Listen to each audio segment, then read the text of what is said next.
Bismillah, salatu wassalam ala Rasulullah sallallahu alaihi wasallam.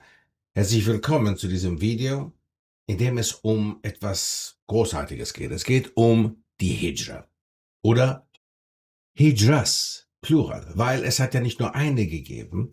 Okay, und was heißt das eigentlich, Hijra? Die Auswanderung oder das Wegziehen von einem Land zu einem anderen wegen den Problemen, die die Muslime in Mekka hatten. Das heißt, die Muslime sind erst einmal von Mekka weggezogen, mussten weg, mussten flüchten, waren Flüchtlinge im Grunde genommen, von Mekka nach Afrika, Abyssinien, wie es damals hieß, was heute das Horn von Afrika ist, und dann von dort aus dann nach Medina. Also zwei große Hijras im Grunde genommen, die aber unglaublich wichtig waren für die Muslime von damals und sogar für die Muslime für uns heutzutage.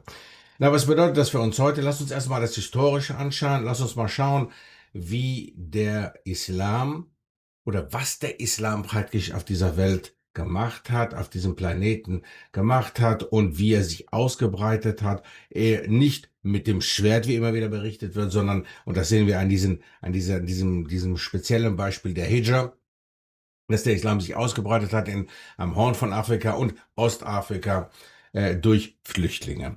Also erst einmal eine kurze Übersicht.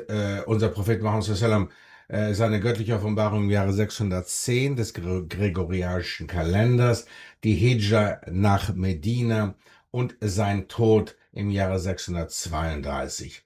Danach die Periode der rechtgeleiteten Kalifen, der Khilafa Rashidun, und zwar zwischen 632 und 661, unterteilt zwischen den vier verschiedenen Khilafa Rashidun, Abu Bakr, Omar, Uthman und Ali radiallahu anhum.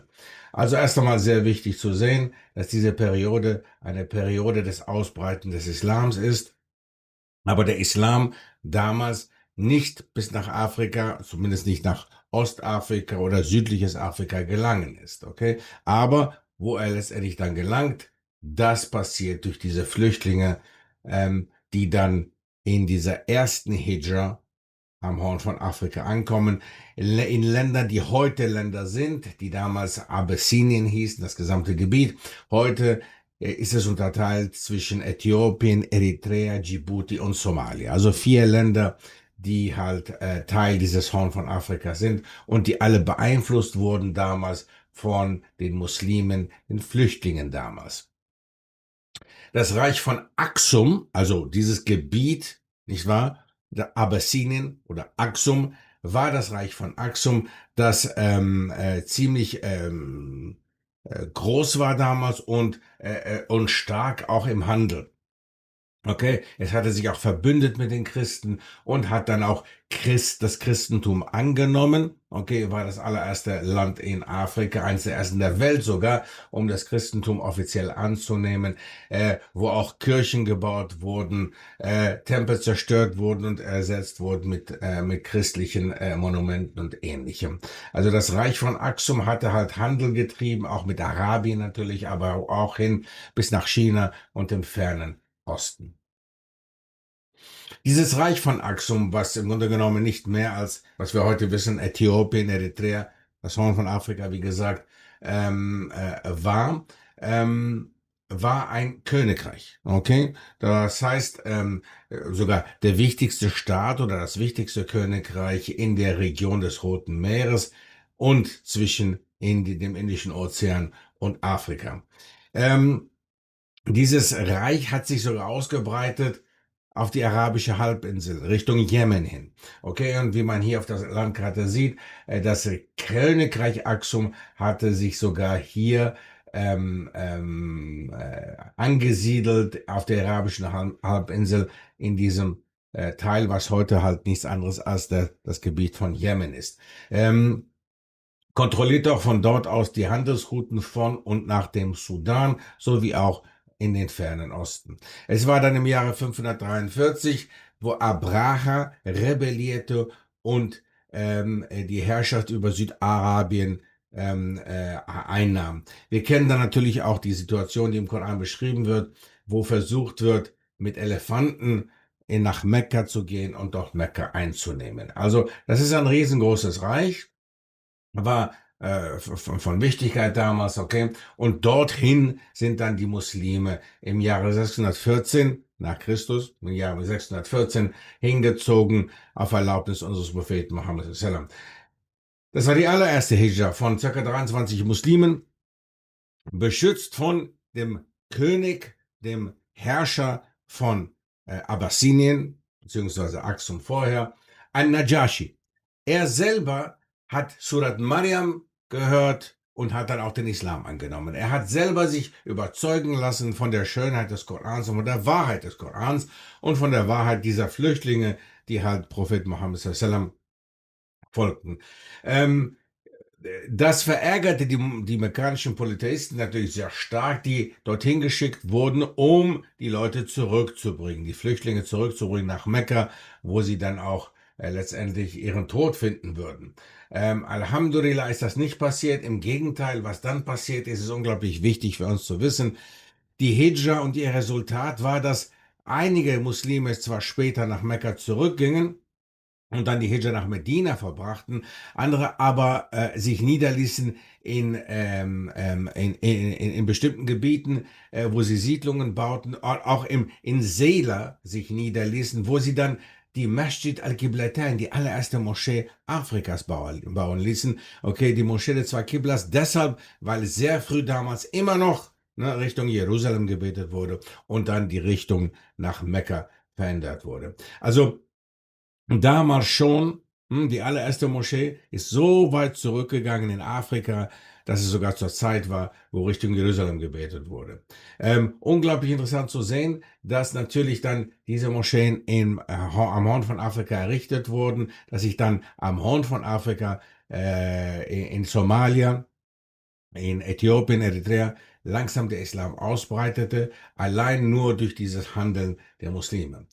Die eritreische Stadt Massawa sei dann die älteste Moschee Afrikas, ebenfalls deren Qibla nach Jerusalem ausgerichtet ist.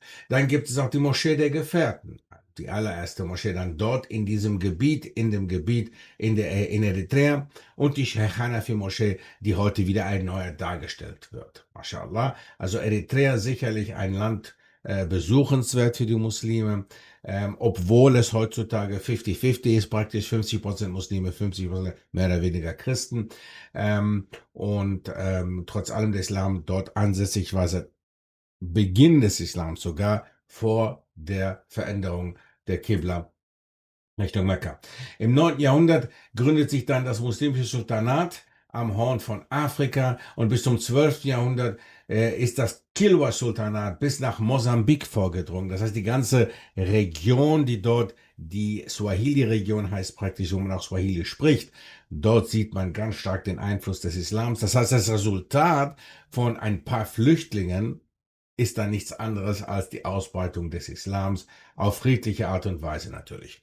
Zu eigener Sache noch mal kurz, wer mehr Interesse hat, darüber zu erfahren, school.com, World of Islamic Humanities, ist eine School-Gruppe, in der wir uns alle treffen und in der dann Updates erfolgen. Wir haben jeden Freitag inshallah einen Vortrag auf Deutsch und jeden Sonntag einen Vortrag auf Englisch. Wer will, kann sich dem anschließen. Es kostet natürlich nichts, es ist gratis und ich würde mich freuen, euch dort begrüßen zu dürfen. Weiterhin die Hijra nach Medina dann natürlich. Wir haben die erste Hijra nach Abessinien, die zweite Hijra nach Medina, die heutzutage natürlich noch viel wichtiger ist, dadurch, dass auch, was passiert dann, wir den Kalender von dort aus haben, dass wir heute den islamischen Kalender, den wir folgen also nach der Hijra. 622 gründet sich der erste Staat im Islam in Medina. Die Verfassung von Medina wird aufgestellt und der Beginn der muslimischen Ära findet statt. Okay? Also dann, wir zählen dann auch das Jahr der Hijra. Ab dem 16. Juli 622, das erste Jahr der Hijra, und so zählt man praktisch weiter. Allah preist die Muhajirun, die Menschen mit einem höheren Status vor Allah, diejenigen, die geflüchtet waren vor den Mekkanern, vor den Qurayshiten in Mekka nach Medina. Er sagt im Koran, diejenigen, die geglaubt haben und ausgewandert sind und sich mit ihrem Vermögen und ihrem Leben für Allahs Sache eingesetzt haben, sind bei Allah von höherem Rang und sie sind es, die den Erfolg erlangen. Weiterhin diejenigen, die um Gottes Willen auswandern, nachdem sie verfolgt worden waren, werden wir in diesem Leben mit einer schönen Bleibe versorgen. Doch noch besser ist der Lohn des zukünftigen Lebens, wenn sie ihn nur kennen würden. Subhanallah, was für eine großartige Situation, was für ein großartiges Resultat natürlich. Und viele fragen sich natürlich, wie sieht das für uns heute aus? Können wir eine Hijra vollziehen? Es ist natürlich möglich, eine Hijra zu vollziehen mit anderen Konditionen und die werden wir in einem anderen Video erwähnen, inshallah. Wieso? Haben wir im Grunde genommen erwähnt. Historisch gesehen, Allah wird uns dafür belohnen. Wohin? Es gibt mehrere Länder, die man auf jeden Fall sich aussuchen kann heutzutage noch, auch wenn es schwieriger geworden ist. Wie? Da werden wir natürlich auch drauf eingehen, auch in unserem nächsten Video. Auf jeden Fall bedanke ich mich für eure Aufmerksamkeit. Jazakumullah khair, bis zum nächsten Video.